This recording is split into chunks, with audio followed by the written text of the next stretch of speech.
Hi, everybody. My name is Leslie Bonci, and I am delighted to be here today with my partner, Roberta Anding. We are Performance 365, a sports nutrition counseling company based in the United States, and we bring a lot of years of experience and excellence working with athletes at all levels, from elementary school, middle school, high school, collegiate, professional, Olympic athletes. And we are here today to be able to help you translate these scientific recommendations into practical application. So let's get to it. And our topic today is going to be intuitive eating and how that works or doesn't for athletes. There we go. Thank you, Leslie. Thanks for getting us started. And I'll start with the first question. In your experience, what are the tenets of intuitive eating that are applicable to athletes?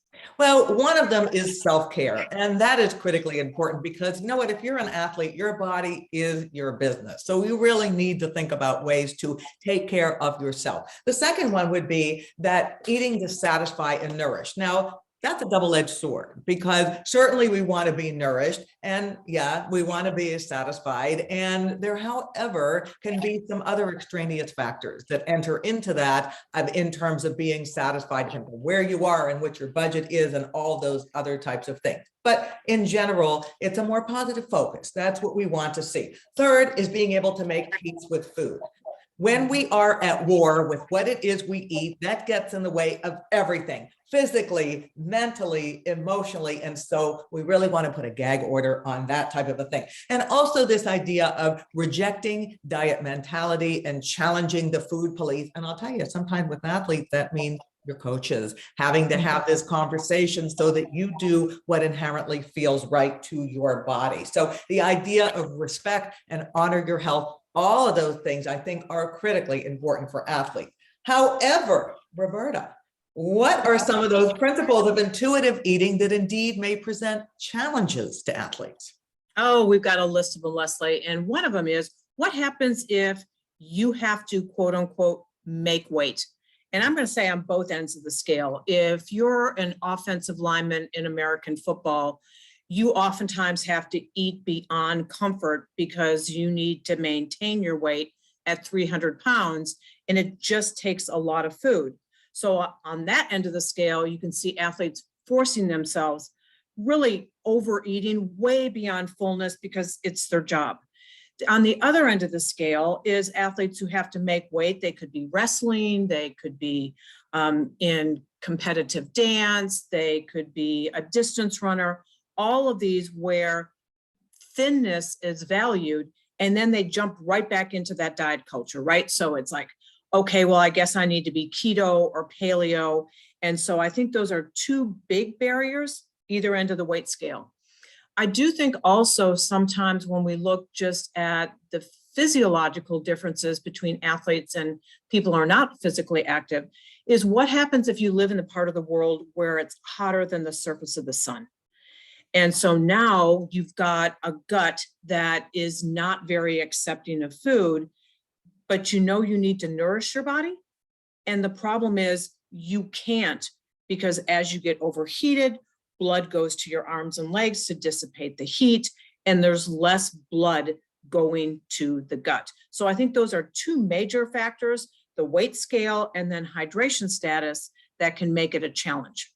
And so this is why we're presenting this information today, because we can take those recommendations that all sound lovely and good. And certainly we have worked with people that have done this very successfully. But when you overlay the challenges of the environment and of the sport and the demands of the sport, sometimes it just doesn't reconcile all that well. So I'm going to ask you the other part of that question is that what are some other barriers to intuitive eating for athletes? I think a major barrier that I see all the time is in the underfueled athlete. And in the underfueled athlete, the hallmarks of underfueling are you need X amount of calories and you're not at that level, you're underfueled. And so the body compensates by lowering metabolic rate. And metabolic rate, as we all know as nutrition professionals, is the amount of calories that you burn for activities that you don't control. Heart rate, body temperature, and digestion. So in my practice and in the world I work in, I have a lot of athletes who are so underfueled that they have significant gastroparesis. So if I just said, I really need you to honor your hunger cues, if those don't exist, then it's like, well, I guess I'm not supposed to eat because I don't biologically feel hungry. So I think that's a huge barrier. I do think intuitive eating can work its way back into that when you're getting that athlete refueled, but in the initial stages, I try and take them away from intuitive eating because frankly, I need them to eat beyond fullness because of their medical status. And I think that brings up such an excellent point is when we think about what athletes have to do. And let's think about our student athletes. So number one, they're students, right? That's number one. And number two, they're athletes. And they may want to have a social life. And maybe some of them are working because they need to be able to be on campus to support themselves. And now intuitive eating is not something you do in 5 minutes a day. It takes a tremendous amount of time. And so that is another reason why it may not necessarily work, because the chunk of hours that you need to devote to honoring your hunger and getting in touch with your body. And again, it's not necessarily a bad thing. It's just, does that work when we have an athlete who is in their season? That may just not be the most appropriate time for them. Agreed. So here's a question for you, Leslie. Knowing the barriers, are there athletes that you would say, this is a really good person to try intuitive eating? So in your experience, what do you see?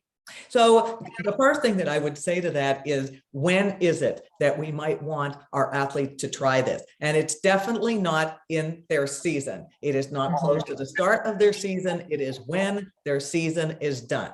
Yeah, they may still be on campus and they may still be in classes, but at least they're not having the rigors and the time demands of showing up every single day to practice and competition. So they actually can devote some of that chunk of time to really being able to get in touch with themselves. And that's why I think the questions that we ask are so critically important. It's not our agenda, it's their agenda. What would you like to do? Where can I be of help to you? And really trying to drill down on perhaps at particular times of the day that are challenging. I don't know about you, but I think a lot of my athletes, their challenge is at nighttime when their day is done. And now what do I do with my eating? And, oh, I don't want a carrot stick. So does that make me a terrible person? Or, whatever else the case might be. So rather than have to erase the entire day, it's where do we focus in on the effort? I also think another aspect of that is, perhaps those athletes who are kind of getting a little burned out when they're in the make weight sports of, oh, one more time that I need to do this. And they may be indeed receptive to trying to do things a different way. Yeah, that worked, but that's really getting tiresome. So those are the ones that I think we try and reel in and draw in and get them excited about a different tactic and a different strategy. And what do you think? What would you add to that? The one thing I would add is I think when the sport is done, as they matriculate out of college or out of pros, I really do think integrating intuitive eating can be very helpful. So for those big linemen or wrestlers that are wrestling at a higher weight class, now is the time to really do a deeper dive into, do I really need all that food? How much does it take for me to feel satisfied versus walking around all of the time feeling overstuffed? And I know both of us have worked with athletes who've transitioned out of their career. And it's impressive that when they're given a different tool, it's not about dieting anymore. It really is about, as you mentioned, self-care. How do I take care of myself with food, but not have it so restrictive that I can't have my grandmother's sweet potato pie when I want to have it? It's helping them to form a better and different relationship with food as they transition out of sport. I love that idea of actually being more self-soothing instead of self-scolding. It is a far better mindset to have. So a question for you, because one of the things that comes up when we talk about intuitive eating is what are some tips for athletes who just cannot discern the difference between craving and hunger? Because it's hard. It's hard for anybody to really have an idea of what is going on. Yeah, I think when we're really trying to embrace this concept of I'm going to eat when I'm hungry and stop when I'm full, the first thing we have to identify is this really hunger? Or is it something that just really looked good? I walked into the training room and somebody had a tray full of cookies or brownies. Is it a craving or is it hunger? And to me, it's relatively simple. A craving will go away. A craving will go away. If you think you want the chocolate brownie, but you walk out and you go get your gear, you get your stuff ready for school. Now, if you come back and you're even more hungry, probably wasn't a craving, it probably was biology. So helping people to discern where is the dividing mark between I want this because it's delicious, the psychological or the emotional piece of eating, or I need this food because I'm biologically hungry. And then once they can identify, you know what, every single morning at 10 o'clock, I'm just starved. I've eliminated that this is a craving. I'm just starved. So maybe what I need to do is have a planned mid-morning snack because my body is telling me I need fuel. Even if I can't think it through here, I need fuel. So I think that might be a helpful strategy for folks trying to discern the difference between hunger and craving. And I think that that idea of planning, athletes know how to schedule. I mean, they do. Yeah. They have to be scheduled for their practice, for when they have to show up on the bus, to travel, all those types of things. So initially, I think it's easier for them to buy into that concept because it's less vague, it's more concrete, and it is more attainable for them. Yep. So as we think about this, what kinds of strategies or how would you adapt intuitive eating to the athletic population if we're trying to help nutrition professionals take their athletes in that direction? What tips might you have on that? So the first thing we want to think about is what are the primary differences? And granted, there's lots of them between athletes and non-athletes, but we have to factor in eating around the time of exercise. That is critically important. And that might encompass this idea of parenthesizing. What am I doing before and after exercise? And what feels comfortable in my gut? And how much should I be doing in terms of what it is I eat and how much I drink? So that's number one. And why is that intuitive? Because you start to plan for that and say, oh, and how do I feel as a result of that? Oh, I didn't exercise on empty and I felt like I had more energy or I could push myself a little bit more. Bingo, that's number one. Number two is that when we think about intuitive eating is the need to customize and personalize and individualize. And that also means thinking about the form of food. Again, when people are active, it's not just their arms and their legs, it's their gut as well. So if you are eating something that maybe is in a solid form that doesn't sit well, that could be a recipe for disaster as it goes shooting out of nostrils, which is really not something we want to see.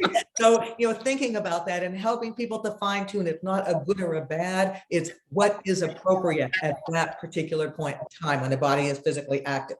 Third is addressing the non-active times of the day. Is what do you do then? And nobody is physically active 24 hours out of the day. But again, where sometimes people have trouble is when they're not doing everything else, when they may be studying at night, or when somebody down the hall says, hey, let's go out for a pizza or whatever, is developing some strategies around that time, which is not locking oneself in one's room or only eating some kale. All right, it doesn't have to be that, but that can just reduce somebody to tears. I don't know how to handle this. I'm not strong enough. I need to have more willpower, blah, blah, blah, blah, blah, blah, is really, really educating about its mind and matter together. Those are not mutually exclusive. And how do we really work towards establishing something that is comfortable? The two other things I would say that I think are critically important for intuitive and then add in is number one, budget considerations. Yes. You have to do this within your salary cap. It has to be that way, because otherwise it's not going to work and it actually incurs more stress. And then the other one is travel considerations. Well, this is what I plan to do and I'm going to go stop here. Oh, look, the bus didn't stop there. Oh, we went here, and then it all falls apart. It doesn't have to. So always contingency plan. Door number two, what would work? I think those things can really help somebody to customize and optimize with intuitive eating. I think that's excellent. And I think the other thing that I'd add in there is this concept of not doubting your hunger. So we've talked about difference between hunger and craving, right? But if you've trained really hard in the morning and you didn't recover from that, sooner or later you borrowed glycogen from your muscles to fuel that activity. I call it glycogen debt. You borrowed it, and now your body is saying, you better pay me back. So sometimes the hunger, biological hunger, is better expressed, as you said, when someone is sitting in the room studying. It's like, oh my goodness, I'm so hungry. The doubt that comes along with that, right? The doubt, like, why am I so hungry? I need to have better willpower and discipline and all of those words, rather than saying, I am going to respond appropriately to this cue because it's there for a reason. So again, I think to me, that's the ultimate self-care, is you're not trying to micromanage this. You're not trying to overthink it. You're going to respond to your biology, and you may not have a really good explanation for why you are so hungry today, but you honor that and then you move on. And that is, to me, a huge win when it comes to intuitive eating. And this whole idea of being intuitive, it is about nurture, not torture. It is about paying attention to one's body. It's about what we add in and not always what it is that we take away, but on somebody's timetable when it is that they can do it, and also with help. Nobody needs to do this alone. Right? Our athletes all have coaches or sometimes position coaches, depending upon the sport that they do. And I do think if athletes are going to be successful with this, is working with a registered dietitian, and preferably a board certified specialist in sports dietetics who can really help to fine tune and help these athletes navigate this journey. Absolutely. So we hope you enjoyed this. And if you want more information, you can certainly go to nutrium.com and check out the blog post on intuitive eating for more information. Thank you very much.